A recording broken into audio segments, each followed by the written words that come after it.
Hi hello అండి. Welcome to my channel.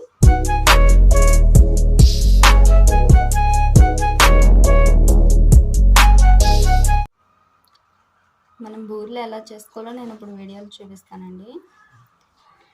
ఈ glass తోటి హాఫ్ గ్లాస్ మినపప్పు వేసుకున్నానండి.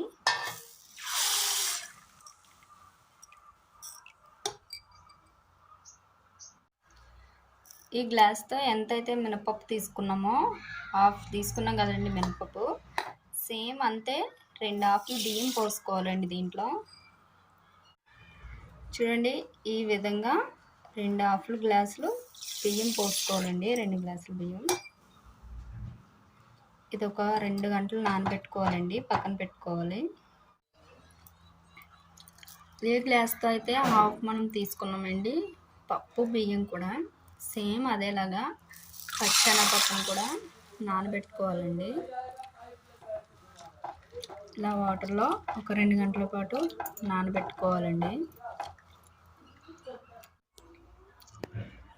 ఇలా నానబెట్టుకున్న పప్పు తీసుకుని వాటర్ లేకుండా శుభ్రంగా కడుక్కుని కుక్కర్లో వేసుకోవాలండి.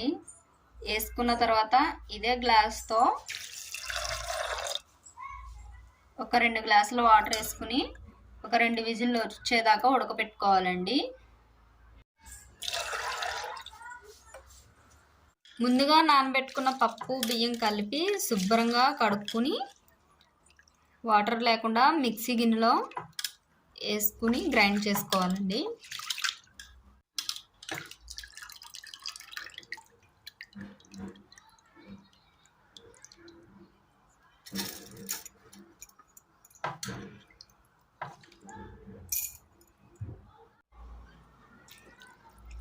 ఇలా కొన్ని వాటర్ వేసుకుని గ్రైండ్ చేసుకోవాలండి.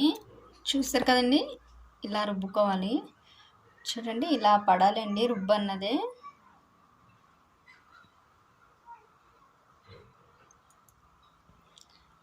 ఈ విధంగా రుబ్బుకున్న తర్వాత ఒక గిన్నెలోకి తీసేసుకోవాలండి. ఇలాగే మిగతా పప్పు మొత్తం కూడా ఇలాగ గ్రైండ్ చేసుకోవాలండి. ఇలా 3 విజిల్లు వచ్చిన తర్వాత స్టవ్ ఆఫ్ చేసుకుని అవి మొత్తం తీసుకున్న తర్వాత మూత తీసి చూసుకోవాలండి ఉడికిందా లేదా అన్నది.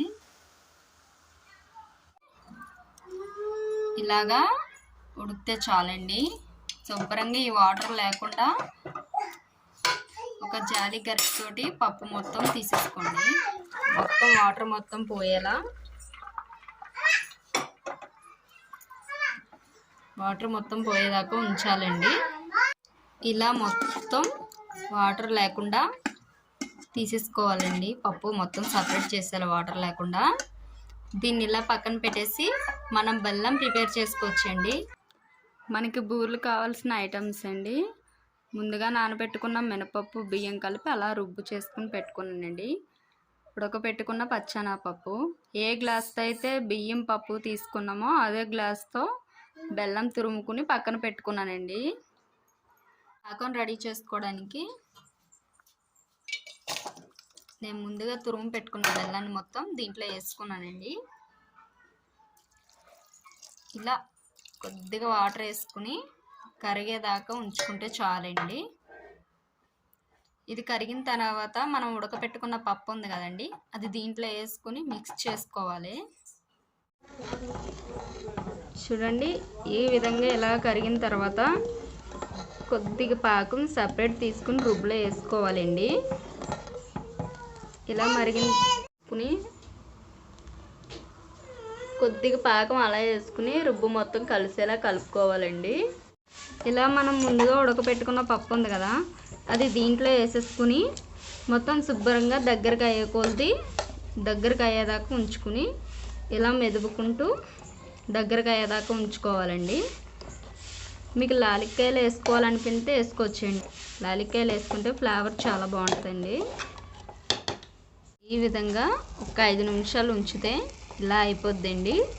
ఇలా అయిపోయిన తర్వాత స్టవ్ ఆఫ్ చేసుకుని చల్లారేదాకా ఉండి చిన్న చిన్న బాల్స్ లెక్క చుట్టుకోవాలండి రౌండ్ షేప్లో. చూసారు కదండి, కొద్దిగా పప్పు కొద్దిగా మెత్తగా అయింది. ఇలా ఈ విధంగా చేసుకోవాలండి. మొత్తం పప్పు కింద ఉన్నా బాగోదండి. చల్లారిన తర్వాత ఈ విధంగా చిన్న చిన్న బాల్స్లా చుట్టుకుని పక్కన పెట్టేసుకోవాలండి. పప్పు మొత్తం కూడా ఇలాగే పప్పు మొత్తం మీ రౌండ్గా బాల్స్ మొత్తం చుట్టేసుకోవాలండి.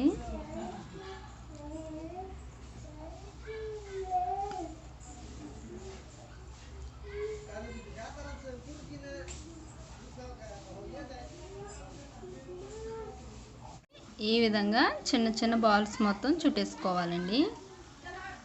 ఓన్లీ చూసి వదిలేయడం కాదండి, కొద్దిగా లైక్ చేసి కొద్దిగా సపోర్ట్ చేయండి.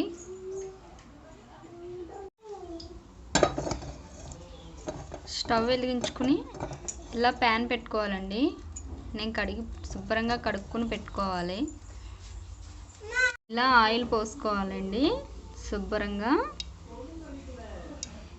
బూర వేస్తే ములిగేదందుకు పోసుకోవాలండి ఆయిల్. నాకు ఇంకా పడుతుందండి, వేసుకుంటాను. చూడండి, కొద్దిగా లైట్గా సాల్ట్ వేసుకోవాలండి. లైట్గా సాల్ట్ వేసుకుని మొత్తం కలుపుకోవాలండి. ఈ విధంగా ఇందులో ఒక్కొక్కటిగా వేసుకుని రుబ్బు మొత్తం పట్టేలాగా ముంచుకోవాలండి. వీడియో తీసేది నేనే కాబట్టి వేయడం చూపెట్టలేదండి, వేసిన తర్వాత చూపిస్తాను. సరే కదండి, ఈ విధంగా వేసుకుని ఇలా కిందకి మీదకి తిప్పుతూ వేగించుకోవాలండి. ఈ విధంగా గోల్డెన్ రంగు వచ్చేదాకా వేగించుకోవాలండి. ఇది డైరెక్ట్గా ఆల్రెడీ అయిపోయింది మొబైల్లో కాబట్టి ఇలాగ అంటున్నాయండి, తీసేసుకోండి. చూసారు కదండి, ఈ విధంగా వస్తాయండి బూరెలు. నేను చెప్పినట్టు కనుక చేస్తే చాలా టేస్టీగా చాలా సాఫ్ట్గా వస్తాయండి. ఇలాగా చూసారు కదండి, ఈ విధంగా వస్తాయండి.